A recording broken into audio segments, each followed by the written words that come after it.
I'm going to choose a room that's about 250 square feet. In the middle of the new room, with the smell of fresh wood in the air, Lucas said with a joyful laugh. I stopped unpacking. Is she going for a room that's about 250 square feet? What in the world is Jessica talking about? I'm taking this corner room, Lucas announced, making me even more unable to grasp the situation. If you defy me, I won't be taking care of you, Lucas declared with a sneer, glaring at me. But inside, my mind was still in chaos. Huh? Whose house are we talking about? Feeling that something wasn't adding up with my eldest son and his wife, I questioned them. Huh? What? They both gave me a vacant look, and finally, I began to understand the situation. Ah, I see. That's what this is about. This could be a good opportunity to set things straight with my eldest son, Lucas, and his wife, Jessica, who have been running me ragged for years. I must not let this chance pass by. Alone, I felt a fiery determination inside me. My name is Catherine Thompson. I'm turning 65 this year. My husband passed away from pancreatic cancer 5 years ago. By the time the cancer was found, it was too late, and he passed away a few months later. The abruptness of it all left me unable to catch up emotionally, and for a while, I lived like a shell of a person, just eating, going to the bathroom, and bathing, simply passing the days. Lately, my legs have been getting worse, making it hard to live on my own. It was my eldest son, Lucas, who brought a ray of hope into my wilted life. That year, Lucas was getting married and he and his fiancée, Jessica, expressed a desire to live with me. I was taken aback when Lucas suddenly brought up cohabitation. Up to that point, he had been living in the company housing provided by the regional bank he worked for. I had simply assumed that they would naturally set up their own place once married.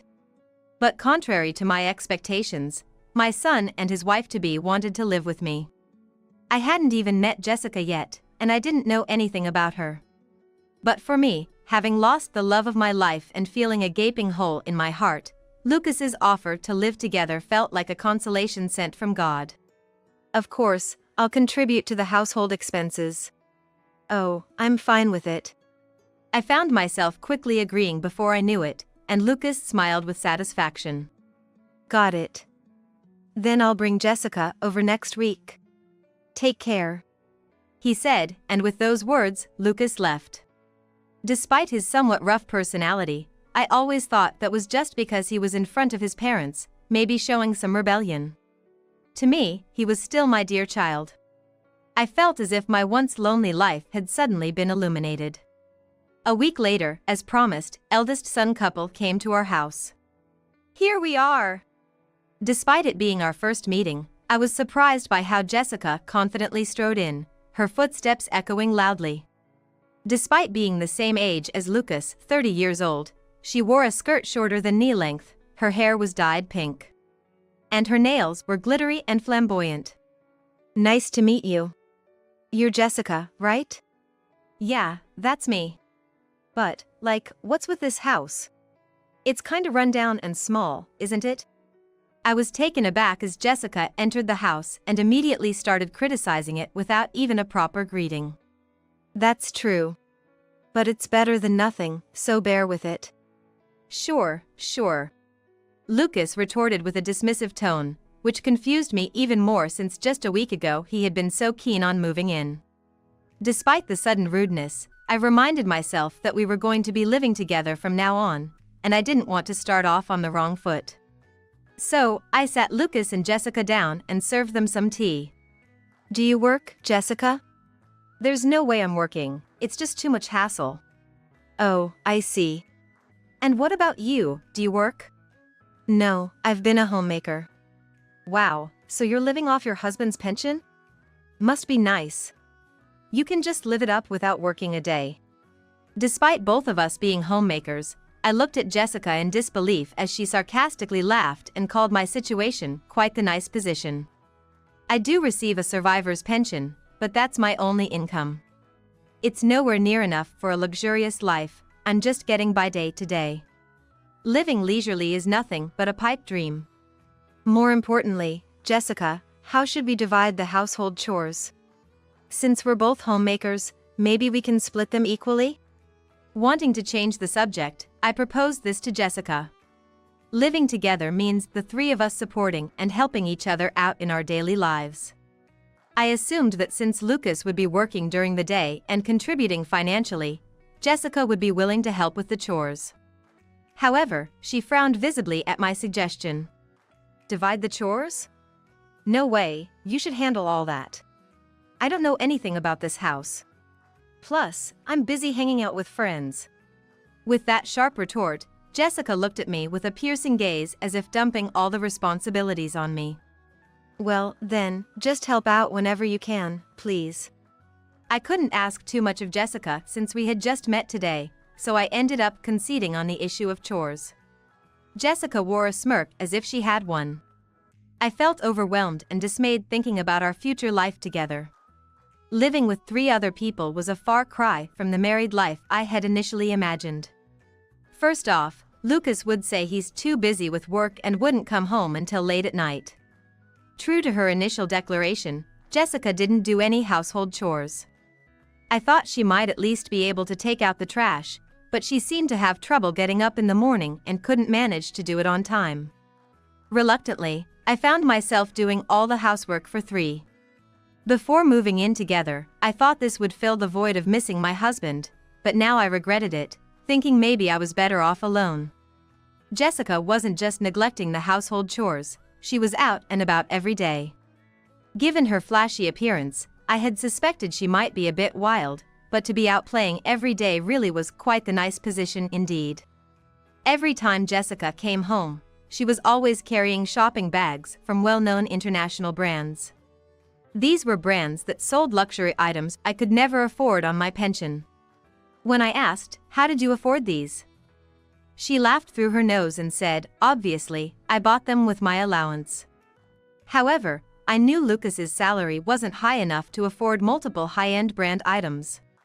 If Jessica had been saving up her allowance bit by bit to buy these things, I could understand, but buying brand name items nearly every day doesn't leave room to save.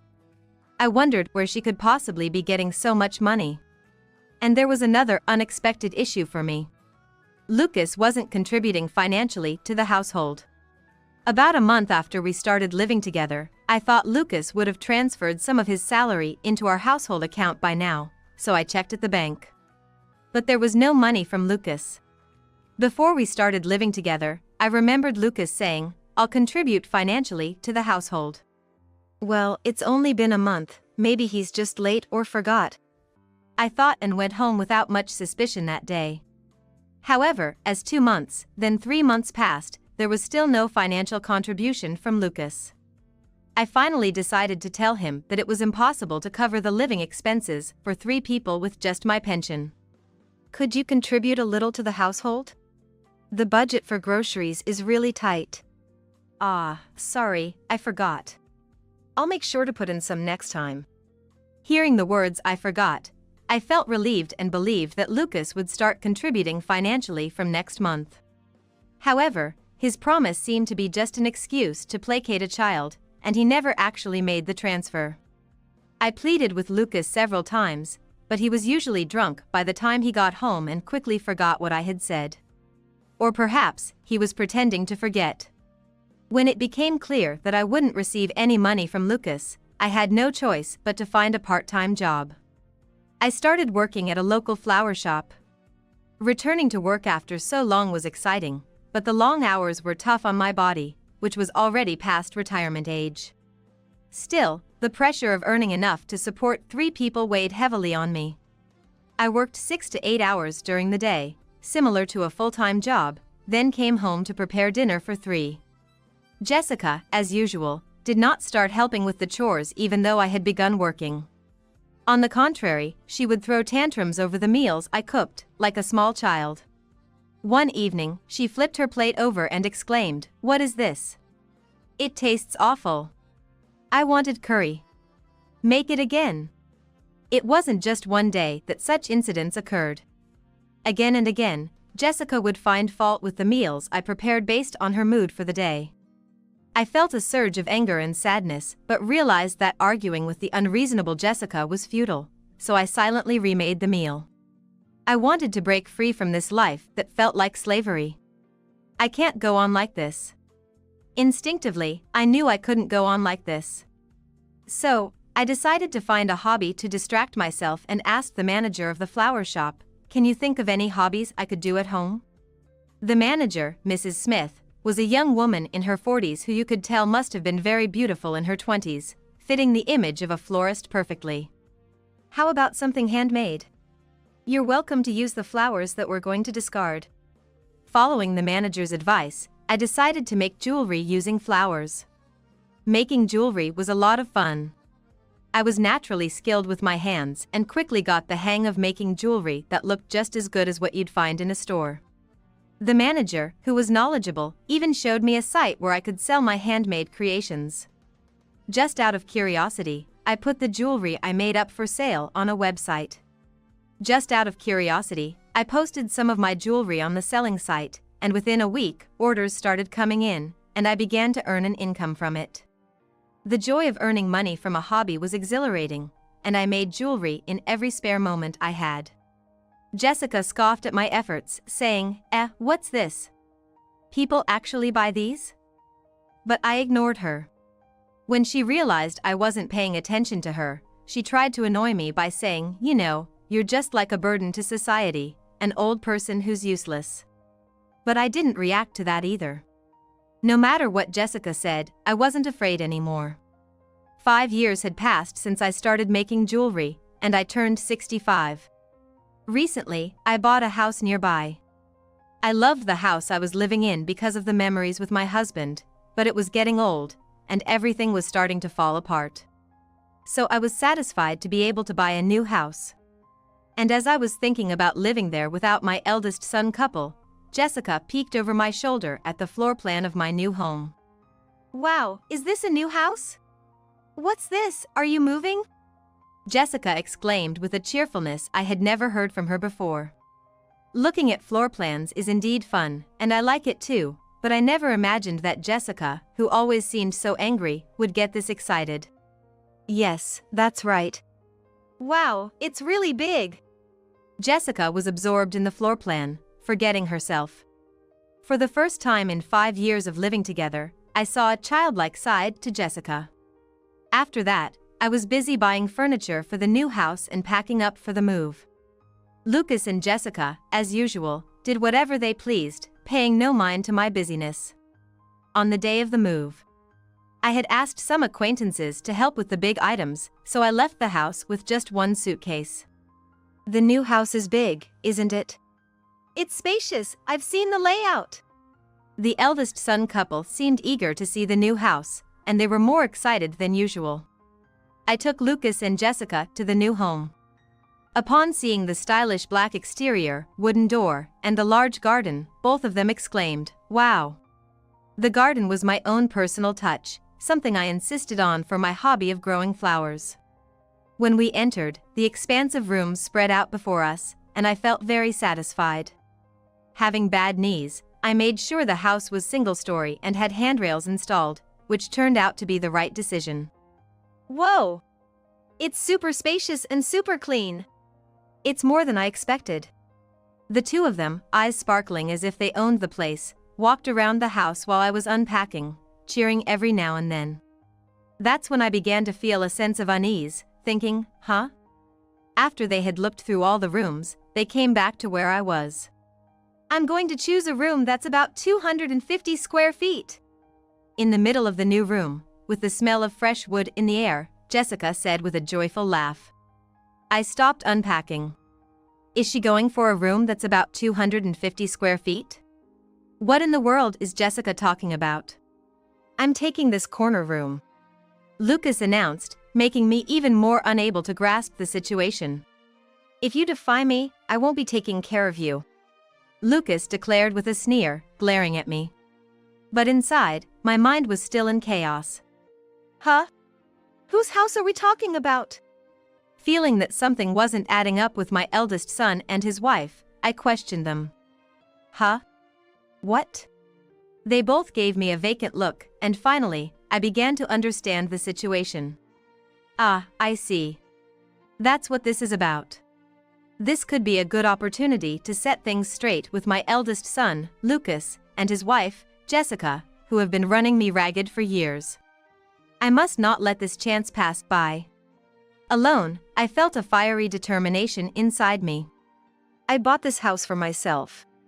I explained the reasons for buying the house to my eldest son and his wife, who were standing there in front of me. I told them about the original house deteriorating with age, my thoughts on wanting to end our cohabitation, and how I considered that it might be more comfortable for Lucas and Jessica to live on their own without me. Ending the cohabitation? What are you talking about? Yes. I haven't heard anything about this. I thought we were going to live in this house. The two were bewildered by my confession. From my perspective, I couldn't comprehend the nerve of eldest son couple, who seemed intent on living with me indefinitely. Moreover, I never said a single word about us living together in this new house. If we were going to live together, I surely would have consulted them about the floor plan to some extent. I hadn't discussed anything about the house with my eldest son couple, so the fact that they assumed they would be living here too was a real surprise.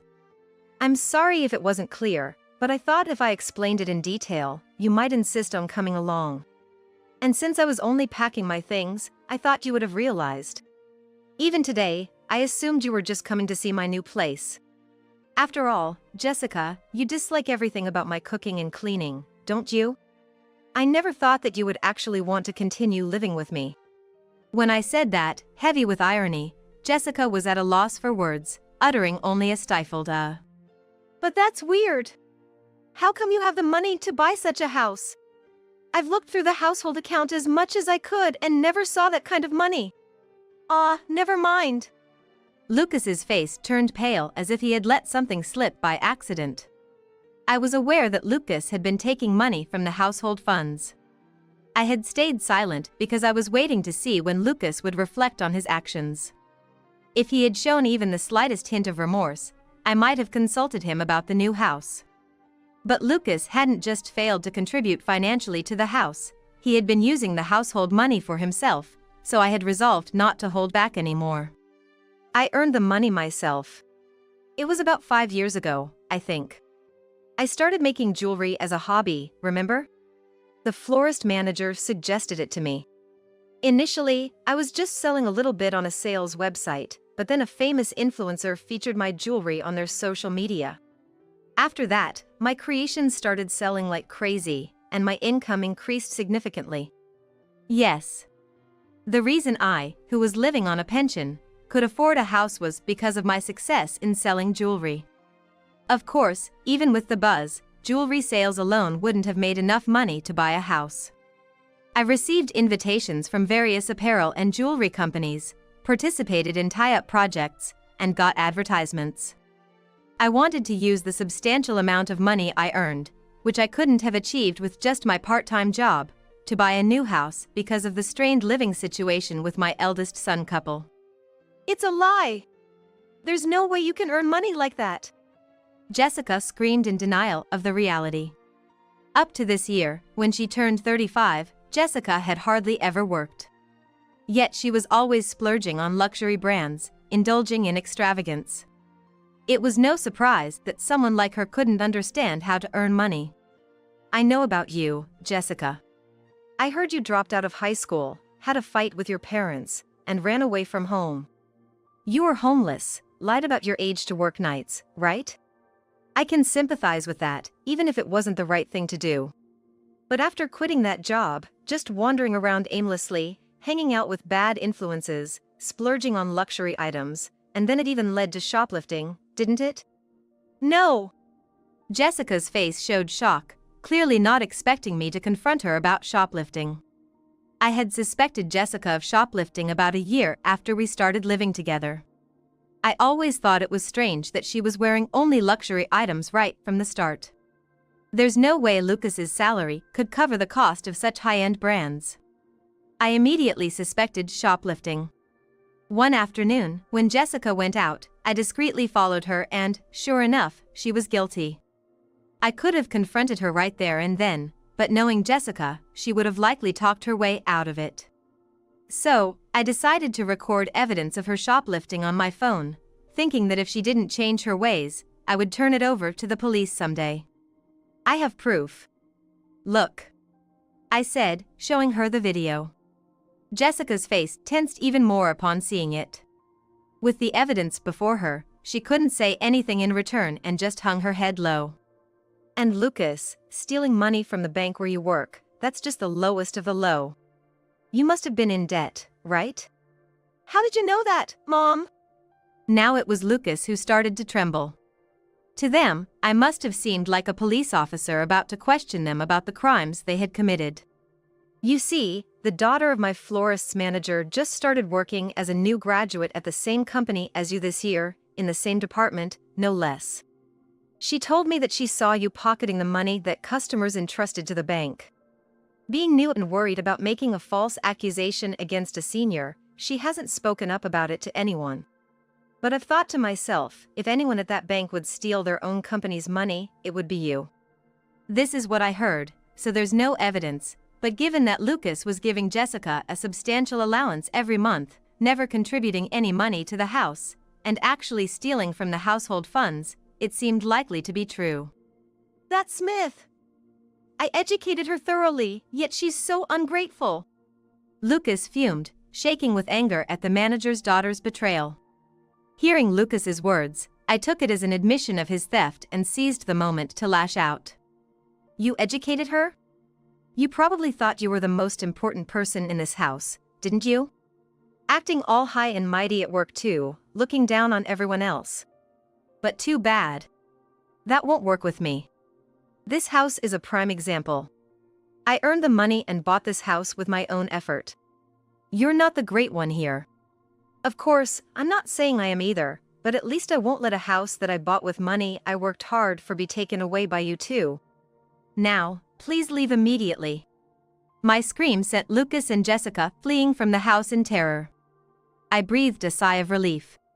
From tomorrow, I would no longer have to see those two. Just the thought made my heart feel lighter. Later, I reported Lucas and Jessica's crimes to the police. The police immediately looked into it. And frankly, there wasn't much to investigate. The evidence of Jessica's shoplifting and Lucas's theft was clear as day on the security cameras. They were taken away by the police without any fuss, and seeing my child and his wife being led away, I felt no stir of emotion. I could only think they had to fend for themselves now. Initially, I was pleased with my son and his wife's intentions to comfort me when we started living together, but as I lived with these two who did as they pleased, my stress accumulated. In retrospect, it's clear that when they brought up living with me, their true goal was to have me do all the housework while they lived comfortably.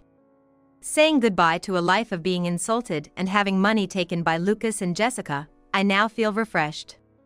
Even if they are released by the police, they'll be too busy paying off their debts.